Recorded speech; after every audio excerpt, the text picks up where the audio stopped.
Okay. Hello and welcome to Three Questions with. Got my buddy Tom O'Hare with us. Good afternoon, Tom. Welcome to the show. Hello, Kevin. How are you? Good to see you again. I'm just living the dream as always, my friend.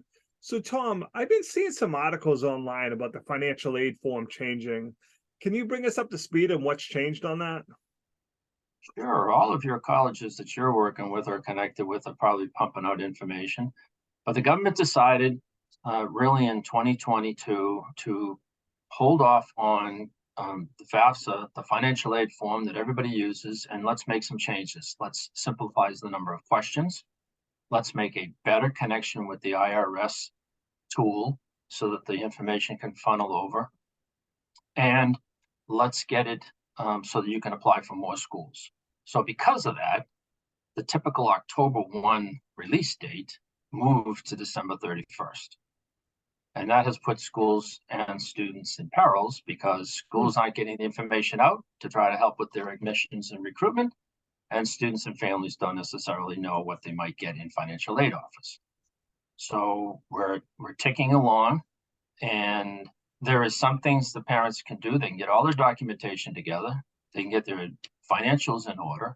They can apply for the coveted financial aid ID and username called the FAFSA, FASAID, so that they can be ready. And I'm advising my clients and the people I'm working with, wait until maybe January 6th to file your FAFSA, because there's always bugs. There's always bugs, and you want to be the first bug catcher in the process. But parents can get ready. This new change is going to probably affect a few people who have multiple children, because the separation of the divider, that the government has used for years when you have multiple kids in school has gone away. People who own businesses and farms, there might be some up in your neck of the woods in northern Middlesex County. They didn't have to report the net worth of their business or their farm. They're going to have to now. And there's some new allowances that are going to allow parents to have a better deduction for their income. The bottom line, Kevin, is parents need to fill the form out so they can get into the game. They can find out what they're going to get for financial aid. And more importantly, they can have conversations with the financial aid officers about what's going on in my life. My income changed from 2 years ago. Yeah, I have the farm, but it's not producing. Yes, I have 2 children, but we don't have the financial resources, because you and I well know that financial aid officers will talk to families, but unless the form is in their database, unless the form is in their screen so they can see the numbers, they're going to say, fill it out. And if it's February or March, the stress is going to mount in that family, and they just need to get it done. So January 2nd or 3rd, get that financial aid form rolling. So, Tom, we had an interesting conversation before we started, and you talked about the people applying for a job to get a job offer and asking the employer to potentially help with their student loans. Tom, I never would have thought of doing that in a million years. That's a really kind of cool, unique idea. Do you think it works? Yeah, it's working because some of the major companies in the United States, like Fidelity and Amazon and others, are using it as a tool to help retain and recruit this current generation. And the current generation are those that may be Gen Zs, and even me, a boomer who might have a parent loan of my own, who needs help paying back the student loans. And as of October, the freeze was lifted. So everybody's back in repayment. 34 million people are paying their loans back, or hopefully are paying them back. But the thing is that there is a new way businesses can help these employees with their student loan debt. An example is, you and I know that in the old days, you could go to a company, work in that company, take a course, and there was always, take the course, Tom, get a B or better, and we'll pay you back. Amen. Right? Yes. And in their resources of the company is $5,200 approximately that's tax-free for them to use to pay down that course. Well, let's shift that now to the back end. You got a good employee. They're not really taking classes. They don't need to get another degree to work in your company, but they're thinking about leaving. that $5,200 can be shifted to the back end and can be used to pay down their student loan on a monthly basis. And until 2025, it's tax-free for not only the company, but it's also tax-free for the employee. They don't have to report it as untaxed income. So I'm struggling to hire someone.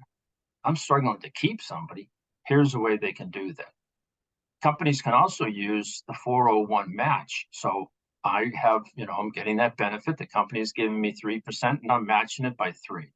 Well, that 3% that I match can be allocated towards paying down my student loan debt. That's clever. Okay. And it's all Wow. written to the new tax code. It's part of the new tax code, it's part of the new saves program and some of the things the Biden administration has been doing along. And there's actually businesses that are now running to provide the infrastructure, the back end work to help a company. So it really should take nothing but a turnkey on the part of the individual company to turn this on. That's just amazing because you see so many students, former students struggling with the payment, trying Yeah, to afford rent, cars, everything else. If you could, pay at least a portion of that, that's going to be, I agree with that's a great way to build loyalty. Hey, the company cares enough about me to, help me make this payment every month so I can, have a little bit of luxury in my life and not be strapped to that payment. That's amazing. yes. So if we're sitting down to have our performance appraisal discussion with our employer or our manager or our boss, and they're, you're doing a great job, Tom, but you know what? We can't really afford a raise because of all the infrastructure, everything that goes on with the raise. The employee should be saying, you know what?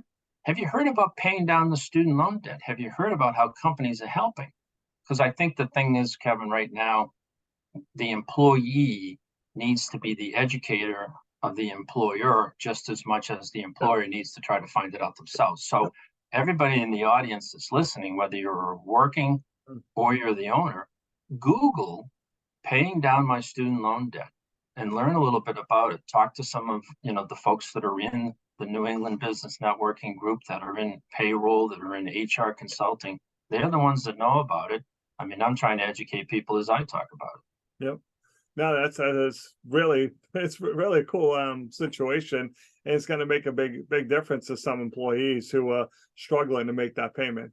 Tom, what's the best Yeah. way for people to reach out to you if they have more questions about this or anything else related to college? Yeah, they can reach me by emailing me at tom@getcollegegoing.com. And I'll say, Kevin, anybody that's in the financial aid part of it and looking for a checklist on how to prepare for this coming season, email me, folks, and I'll send it out right to you so that you can get going.